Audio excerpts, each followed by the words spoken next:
Broadcasting from Foothill College, this is KFJC Los Altos Hills. And this is the Pow Magazine Anthology special. I am SAL 9000, and in here the studio with Dennis Gonzalez, who was the publisher of Pow Magazine back in the late 80s. We just heard a track from Daddy in His Deep Sleep, and that was Suburban Ranch from their album Alone with Daddy. And in that set we also heard some interviews from the band members, including Dave Doyle, Jeffrey Layton, and Bradley Casselden. And we also heard David Boy's version of Hang On To Yourself, and Daddy in His Deep Sleep and their track Get a Hold of Yourself from the All Washed Up double LP, and started off with a interview from Dave Doyle. So, Dennis, what were we going to talk about Daddy in His Deep Sleep? Well, I pretty much covered Daddy, but it's a good segue to our next band. And since we're kind of leaving the Laundry Works area, period, our next segment are East Bay bands and San Francisco bands. So for our 5th issue in 1988, Dave had done the Game Theory interview at One Step Beyond during the band's Lolita Nation tour. And Dave asked Scott Miller about the number of tracks on Lolita Nation, and Scott said that it was hard to say since they were in fragments and some parts are other songs and on other albums. So instead of doing another typical album format, Scott wanted a real art rock aspect to Lolita Nation.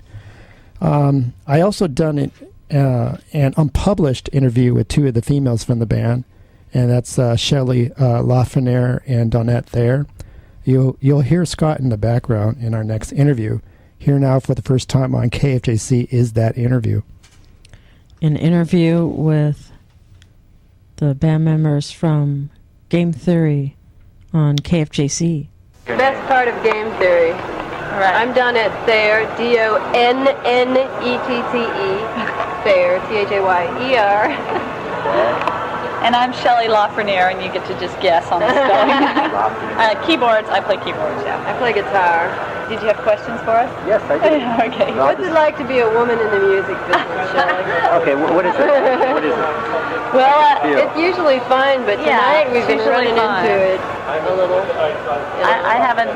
Like, are you the singer? It's like, well, yeah. But mostly I play guitar, and she plays keyboards, so of course... that's kind of an expected traditional woman position in a band. But they always put her behind the keyboards. It was available. Yeah, right.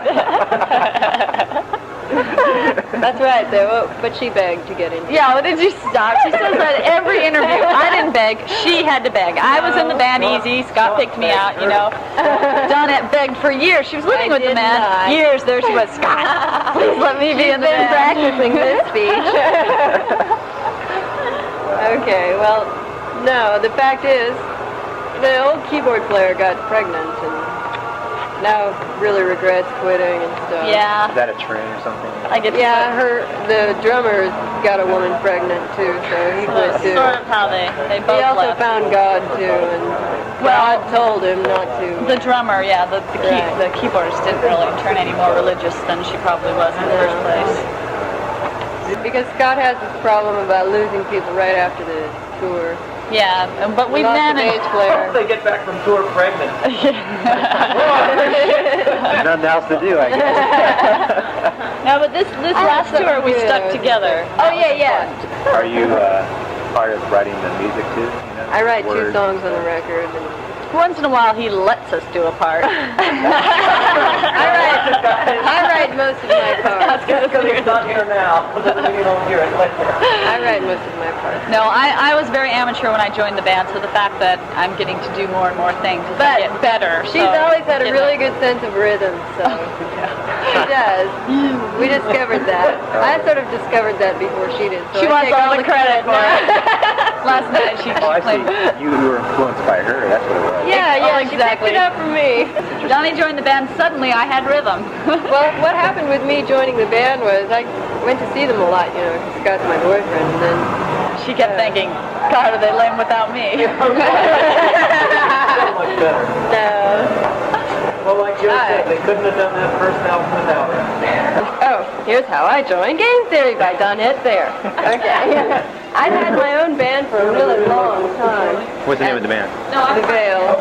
So, I went to see them all the time, and it's like always lacking, just like one thing, like a song that needed a guitar part or a vocal part, and then I thought, oh, well, I can play guitar, I can sing, so I tried out, and that was a smash hit.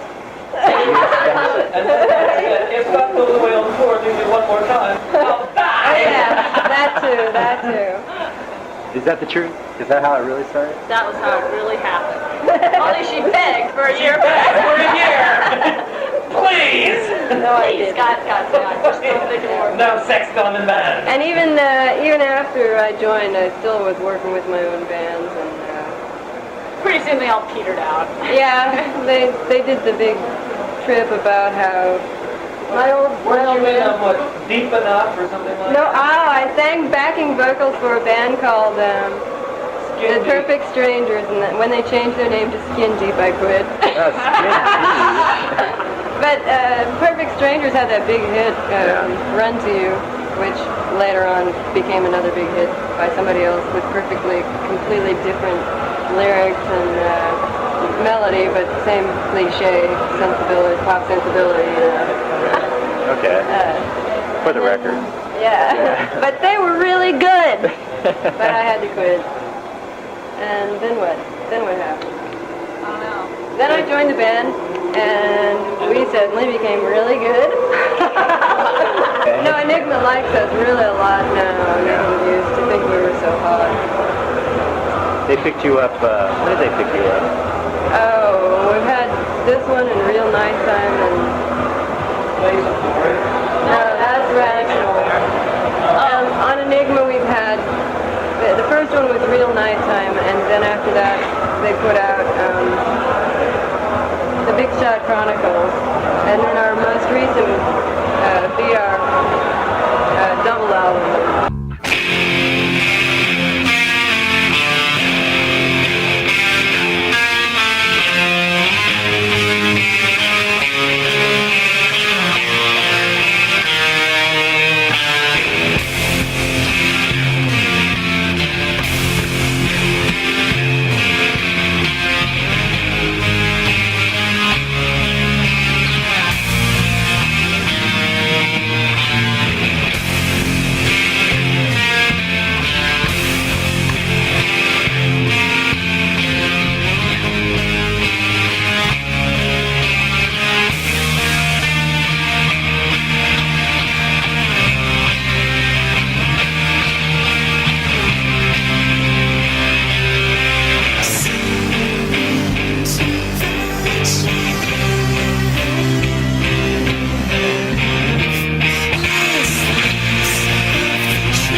KFJC, and that was Game Theory and their track Dripping with Looks from the Lolita Nation release. And heard a interview with band members from Game Theory, Shelley Lafreniere and Lafreniere and Donette Thayer. This is the Pow Magazine Anthology special, and we're going to carry on with the East Bay's bands. The East Bay, that's what we're featuring right now. In 1987, I'd done an interview with Yo at One Step at a Meat Puppets show for our 4th issue. We'd done the interview in the kitchen during a social club show, or their part. So the tape recording is a bit loud and noisy, so bear with us in the next interview. And this is Yo on KFJC. My name is Paul. I play sax. Yeah. I'll do that for you. My name is Bruce. I tell Paul what to play. I'm Sally. I play bass. My name is Rick. I drown Paul's sax out. Guitar. When did you join these guys? Well, Bruce and Greg and I started it together at the same time, about 4 years ago. This summer is our anniversary. Oh, really? You guys going to celebrate? Well, we have been celebrating for 4 years. Yeah, we're still celebrating. Yeah, we've been together for 4 years. We've got 3 albums. Another one on the way. And we got another one in the old oven, as they say. When's that coming out? Well, actually, right now we're recording. We're going to record a demo, like next week, and shop it around, and then we'll record an album soon, this summer sometime. Well, how did you meet these 2 guys? How did I meet these guys? An ad. No, it kind of worked like me and Bruce were chasing this one guy's sister at the same time. And bumped into each other in the dark, in the middle of the night in her bedroom. And she's married now, but Bruce is still playing together. Yeah, and the guy and sister we were chasing is now he's our manager. I mean, he is our manager, but he lives in Toronto. He's our Canada manager. Oh, these guys? I was like born in the same family as this guy, and Bruce. Bruce? Yeah, Bruce. Our big dream, we want to tour Europe this year. Well, we have that scheduled. Well, it's not scheduled, but it's in the works. Have you gone over the country yet? I mean, have you gone to New York? Yeah, we toured the country twice. All right. We'll do that again, too, for sure, but Europe is what we're really working on. Europe is harder because we don't have a map. And it's long-distance phone calls. Funny languages and the funny money. The money's the biggest problem. We don't understand their money. You're going to be one of the first Bay Area bands to that year, besides Camper Van Baylor. That's pretty good. I think it's being pretty good. Well, you had your records done good over there? My records do well over there, but they're not distributed that widely. Like, only the last one has the actual distribution deal, but for its second album, Charm World, which we just put out ourselves, we get letters from Greece and England and stuff all the time, which is pretty good considering it's not really, readily available except as an import and stuff. Well, who's going to produce your next album? Probably Matt Wallace, who did all our... Well, we co-produced it with him. Your music's pretty unique because it's combined with a lot of stuff like polka, you might say. I heard some of that. How do you what kind of music are you influenced to make the type of music you do? Well, I don't know. We listen to a lot of, I don't know about polka. We like the Pogues, I'd say we like some types of folk music, like traditional music, and some of the songs sound a little bit like a fairy tale or a nursery rhyme, A lot of them have simple stories, new wave, the kind of more garage end of new wave, or whatever you want to call it. But between a lot of us, we probably listen to a lot of different stuff. Listeners, and they always claim they can't understand the word, which is too bad because the words to a lot of these songs, they're almost like poetry. Now, I don't write the songs, so, but they're simple. They have a lot of repetition, but you know, like there's a point to it. You know, it's got a story or a feel to it. It's pretty simple, but it's still, you know, it's not like a song with 12 verses and each one is really complicated and a lot of lyrics. It's sort of a stripped down version of lyrics. And it was a stripped down version of the music too. But now sort of we just sort of accumulated more like instruments and stuff, so it's a little more elaborate, you know. But if you listen to the songs, you'll still see it's kind of like, you know, gothic rock.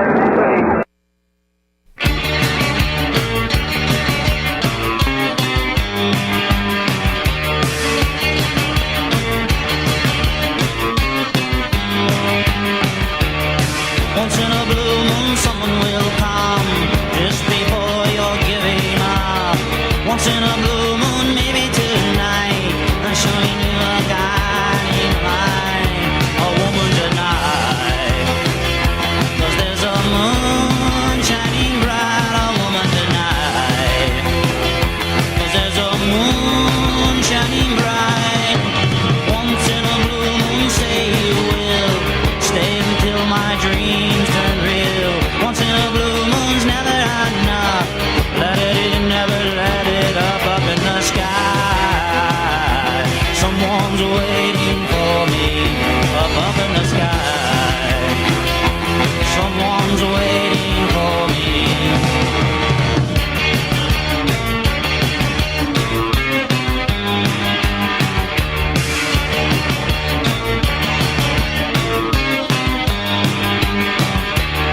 Once in a blue moon, come sail away.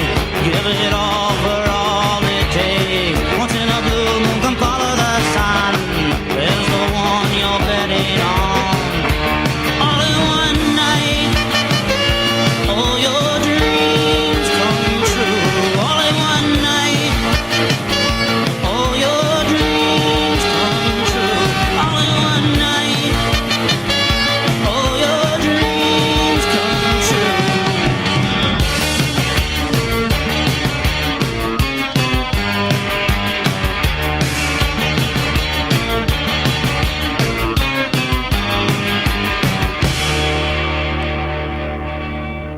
That was Yo on KFJC and their track Blue Moon from Once in a Blue Moon. Also heard an interview with Yo. This is the Pow Magazine Anthology special, doing right now a segment on bands from the East Bay. Yes, this will be our last band from the East Bay. Making their mark in the music scene are the Square Roots.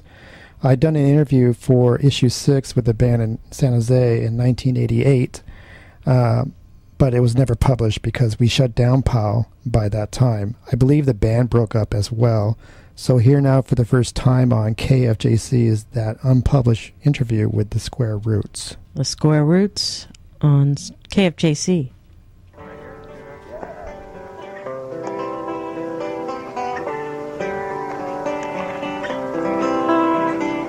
Pretty nice, Dirk. Real nice. Nice song. Trying to finish. So, you guys been together for 5 years, huh? Yeah, not as the Square Roots, but Oh, really? working together on our music, yeah, we've been together 5 years. We opened up with in a 3-piece. This is Tim.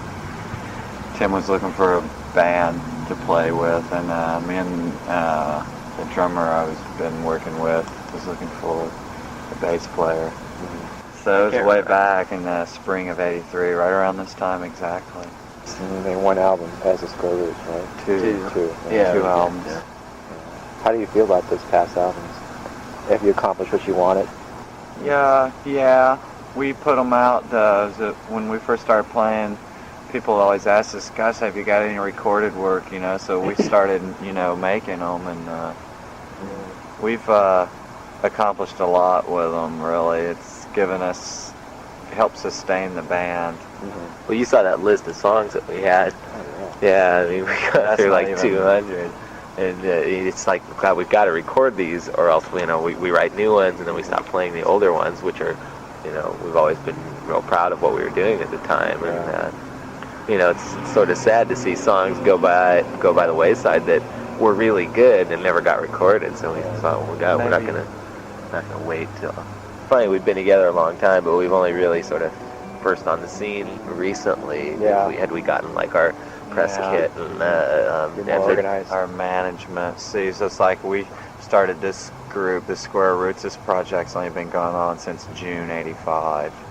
June '85. Yeah, like 3 years almost now. So that's a long time, but still at the same time we didn't have a manager, and now we've found managers. I bet Pat's been working with us for about a year at least. Almost 2. Has he really? How good has he been doing? He's doing great. He's what you expected, or did you want it? Yeah. He presents us real professional and slick. He's a good photographer as well as he's just a good promotional publicist type of person. He knows how to, put the promotional packages together. In fact, he laid out the cassette, did all of the lettering and the design and the picture. He's a good photographer, and he's doing a good job managing, really. I mean, put together a tour. We've already done a tour. How did you like that tour? Oh, it's fun. Yeah, we had never sang that often, so many days in a row. Like that first week, we had 10 gigs in the first 5 days. Like we'd do a noon thing at a college, pass out some flyers for a show. We'd be doing that night, and get up the next morning, drive to the next town, hit the college there at lunchtime, and then pass out more flyers and do a show that night. It was insane. Like by the second, third day, we were like, welcome to the tour. Yeah, it became to be a joke. We were just going, oh my gosh. The ups and downs of it all, we'd end up out in the middle of nowhere, but we were able to swing it, We'd be in these places. Wow, what are we doing here, And now the next time we go up there, we won't go to Monmouth. Monmouth, that's in the middle of nowhere. University, what was it? Western Oregon State. Yeah. Western Oregon State University. It was a pretty nice crowd there, though. But actually, we swung it. I mean, we raked in enough pretty good money, more than then we hung around Portland forever and didn't do anything. So it's kind of funny. Yeah. Portland was cool because we met the Silencers there, and they took us on, and we did some shows with them. So that was kind of cool. More contacts. Yeah, the Silencers were up there in the big leagues with RCA and MTV and hang out with the big boys over in Europe. So that was a fun. And over in Europe, they were telling us all the stories about being at concerts, playing stadiums with U2 and The Alarm, and they're nice guys. Now it seems like we're finally starting to meet, bands that we like and that are really nice people. And maybe our material's getting stronger or whatever. It's just like meant to happen now, but it's clicking now. We're meeting people and we're talking to you, to, be in this magazine. So it's just like everything's starting to roll, and we're really serious about what we're doing, and we've been doing it for a long time. So I guess that's what it takes, just perseverance and waiting for the opportunities to happen and being ready when they do.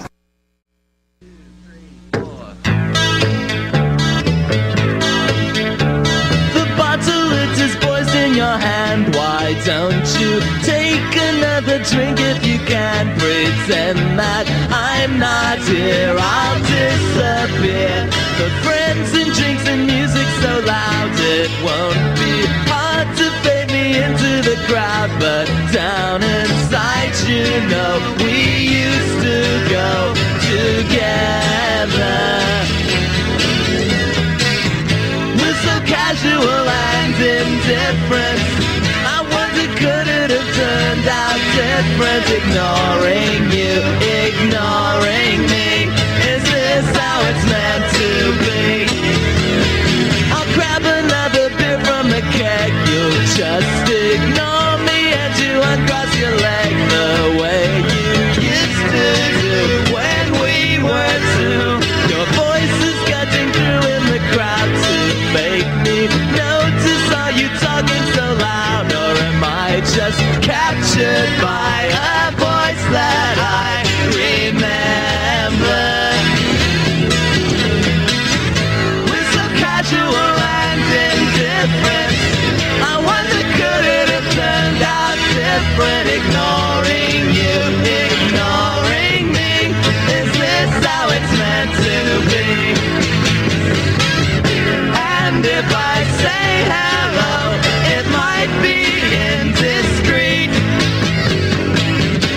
but that enough to drink.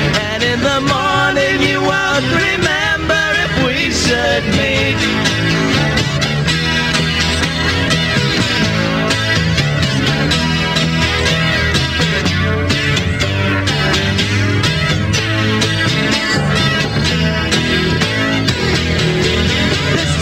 And too little to say. We scratch the surface, we could be here all day. So I'll just say hello, turn round and go. The bottle, it is poison your hand. Why don't you take another drink if you can? And you'll forget that I even said hi tomorrow. We're so casual and indifferent.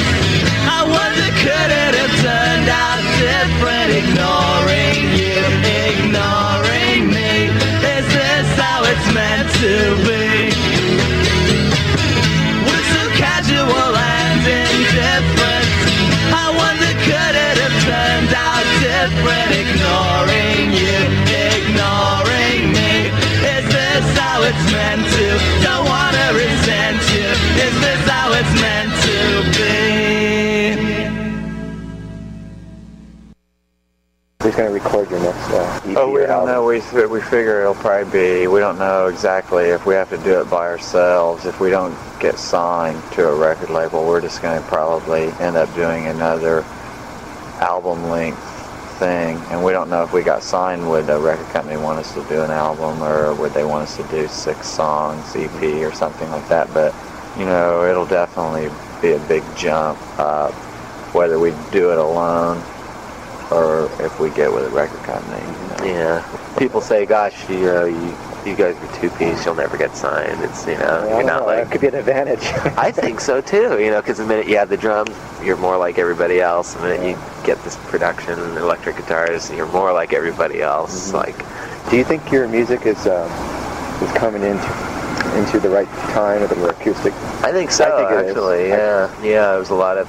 well, of course, there's always sort of been bubbling under the new folk revival. And it's funny, I thought we were always a little bit ahead of what was going on. It's like we were doing this, when the Guitardos finished up, we were doing like this real melodic, hard, aggressive pop stuff, which, and, you know, starting to jangle a bit, you know, too, you know, doing the REM, not blatant REM, but, you know, this sort of 60s pop-oriented stuff, and, you know, that seems to have come into vogue a little bit more, you know, in the ensuing years, you know, Flying Color, and it's funny, you know, these duos are getting signed, like House of Freaks, and Mojo Nixon, and Voice Farm even, you know, it's a whole different thing, but... and there's Might Be Giants. Oh, yeah, they're really big time right now, so, you know, it's not like, it's really encouraging to see those bands make it, you know. You could be going, oh, why aren't we, you know, but it just makes me feel like, yeah, that means we're in there. Oh, yeah. It's like, yeah. So, like, people are listening to this stuff, at least, you know, in the industry. And there's a market out there. Yeah. Are you considered a Berkeley band? Yeah, we're sort of from Berkeley. Yeah. So you're based in Berkeley? Yeah, even our manager works out in San Francisco State, and I live in Oakland. But the business address is in my house in Berkeley. The operations. Yeah, the operations. The sound engineer and Tim are from Berkeley, so they have the upper hand. Yeah. But we got Oakland and San Francisco in there too. It's all the same, you know. Yes. What is the coolest places to play in the United States on your tour? What was the best gig I've been to? It was Seattle. Was pretty Seattle great. and Eugene, Corvallis. Yeah. Corvallis and Eugene and Oregon was cool. Yeah. And Seattle was really neat. Yeah. Then around here, it's like Davis is pretty happening. Not that that's around here, sort of. I guess it's kind of getting somewhere else. But for Northern California, like Davis and Chico are really good. What are you looking at with Square Roots? You gonna try to stick with it for another 5 years, or? It'll probably involve. We were just like really on to trying to be signed to a label. You know, I just want to be signed on a label and book tours, you know, and whatever, you know, see where it goes. Because, you know, we have a good style of music and, you know, we've been at it and we want to keep doing it. so I can't predict the future other than just I'd like to play more often and be more connected in the music industry. Quit my job. Yeah. Thank you very much. That was a good interview.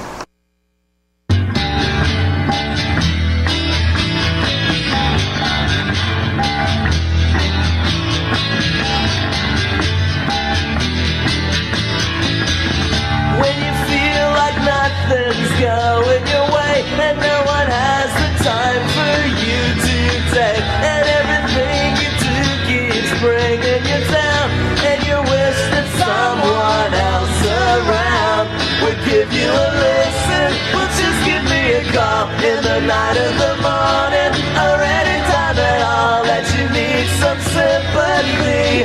I hope it will be me. And anytime you call, I'll be there. Catch you when you fall, I'll be there. You'll find me there when you need me round. Every time that something happens to you, I can feel it down inside me too.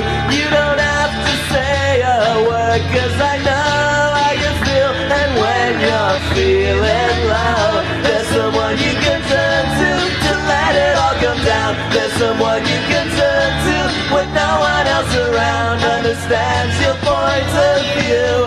I'm telling you I do. And anytime you call, I'll be there. Catch you when you fall, I'll be there. You'll find me there when you need me right.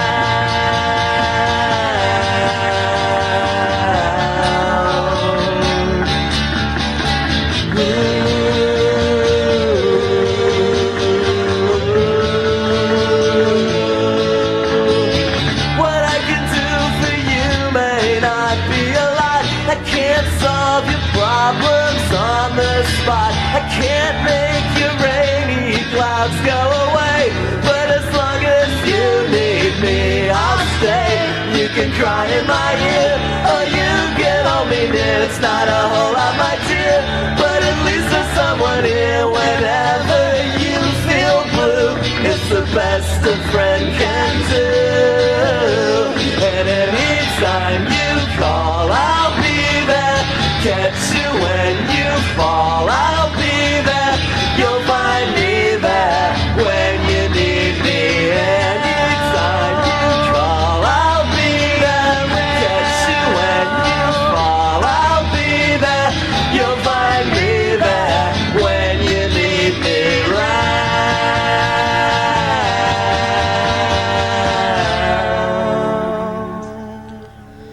The Square Roots on KFJC with their track A Friend in Need.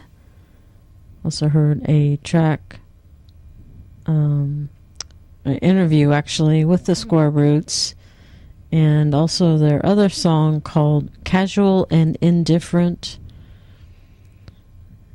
And that was from a video, wasn't it, Dennis? Yes, it is. You can just do a search on YouTube to find that.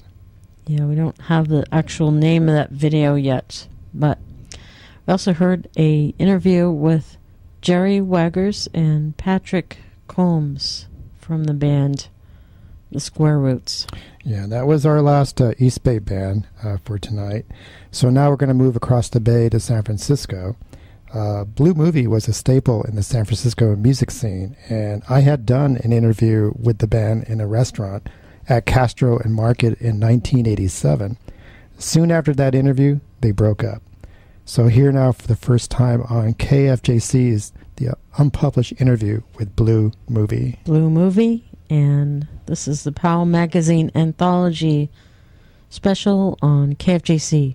We're at a point, which is kind of interesting, where we are doing a lot of stuff for ourselves, and it's really kind of good to an extent, because I know for myself it really makes me like look at everything. In the past it was kind of too easy to sometimes say, oh, so and so is taking care of this, or so and so is taking care of that. Yeah. So it really makes me sit down and like, okay, and say, oh God, I've got to write a press release for next week's show, and and we've got to call the club and see what time sound check is, and all these things. And now with the idea of trying to get a record deal, it's just like we're in it, just us. We're just like full steam ahead in ourselves. So it's really kind of gave me an appreciation for that ethic. I mean, definitely with this tape and what happens in the next 4 months or so, it'll be very interesting to see what kind of label we can maybe hook up with, and definitely that will be. I mean, if we can get our records and stuff out to more people, or if more people can hear of us or whatever, that'll be great. The next step after the record's done is distribution. You're trying to find somebody. Yeah, well, see, that's the whole idea, is that we really don't want to take a step sideways. We want to take a step up, and by that I mean we're not thinking that we're going to be major label material probably at any point, but we're looking at possibly getting on a label that has major label distribution, or at least has really good distribution. Yeah. Because the whole problem we had with Goodfoot was not dealing with the label itself, which was phenomenal.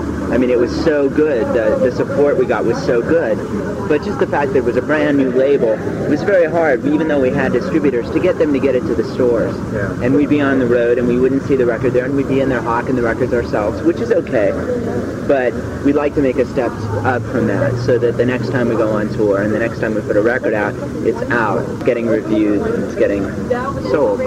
Maybe selling yourselves to independent labels. They may be looking at you. On the basis, not on the basis of anything else except the strength of our music and the fact that we've done 2 records that have gone out internationally, and we've done 2 tours and 2 nationwide tours. It's like, and we've been together 3 years, and we're together and we're writing songs, and we've got at least an album, some more worth of material already written, ready to record.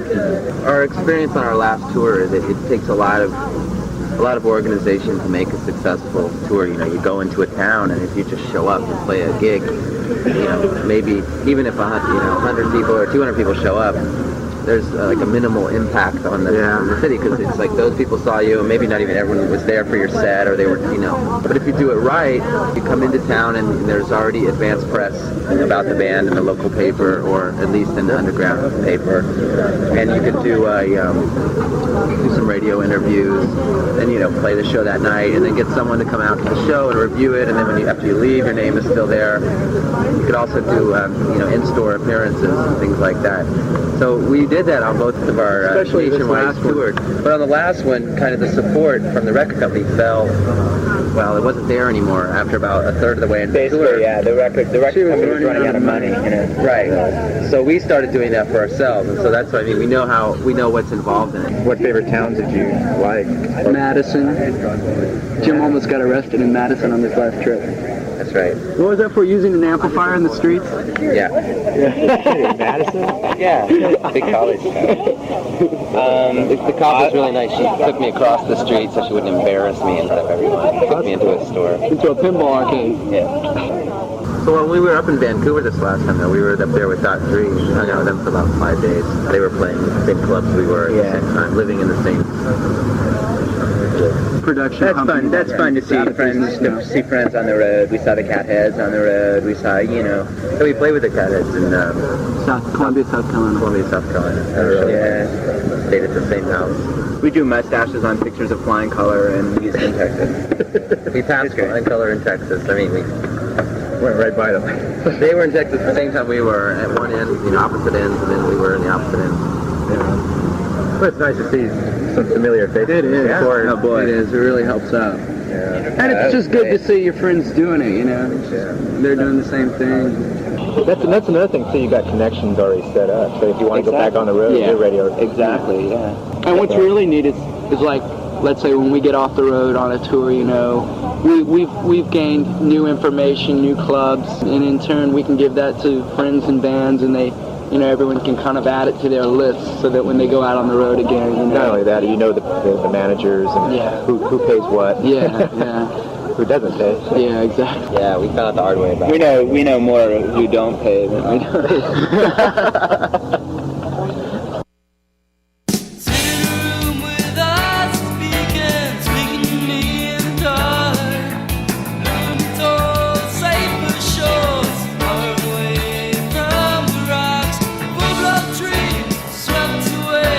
Shut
Blue Movie on KFJC, and that was Window with a Bullet Hole. And we heard an interview with David, Rich, and Tony Levin from the band Blue Movie. Sal 9000 here alongside Dennis Gonzalez for the Pow Magazine Anthology special. And also one thing we meant to mention earlier, I forgot, is we have a Powzine page on Facebook. So if you want to write your comments during the show or after the show, that would be great. Yeah, it's also linked from the powmagazine.org site as well. Mm-hmm. So I hope you're enjoying the show tonight, whoever's listening. There were a lot of good bands that came out of San Francisco in the late 80s. And I have to say, Mrs. Green is listed my personal favorite band. I'd interview Mrs. Green at the Nightbreak Club in San Francisco, but lost that tape over the years. In that interview, they told me their next recording is a 6-song project with Earl Mackey's at Thousand Oaks, but that was delayed for a few months before a tour. And usually I'll record shows for my reviews, but the gig at the nightclub turned out to be a decent recording of Mrs. Green. So here now for the first time is a live performance from Mrs. Green on April 24th, 1986. Can't Walk Away is the name of the track, or name of the song actually. They're bouncy pop, and they are known to attract dancing crowds. So here we go with Mrs. Green on KFJC. All the way from Spanish Harlem, Mrs. Green.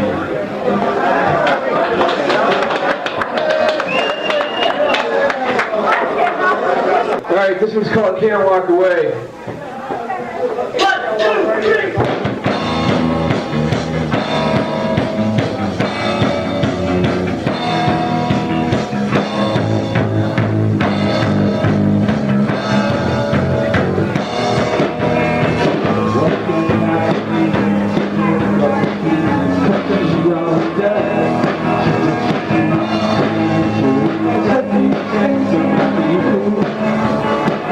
When I kicked it off, she said,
This is Green on KFJC, and we heard the title track from East of Eden Beach.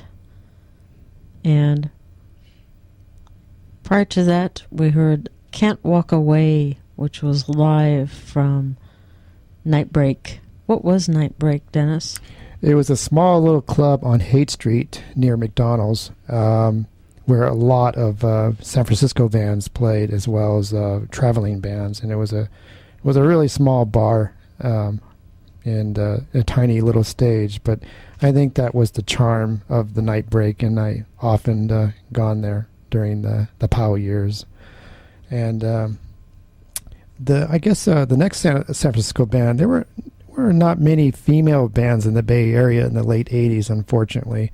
But the Furies were an exceptional, quirky group from San Francisco. In 1988, I interviewed the Furies in San Jose at Muzzy's Club, plus recorded poetry by the band at the show. Here now is the Furies. On KFJC.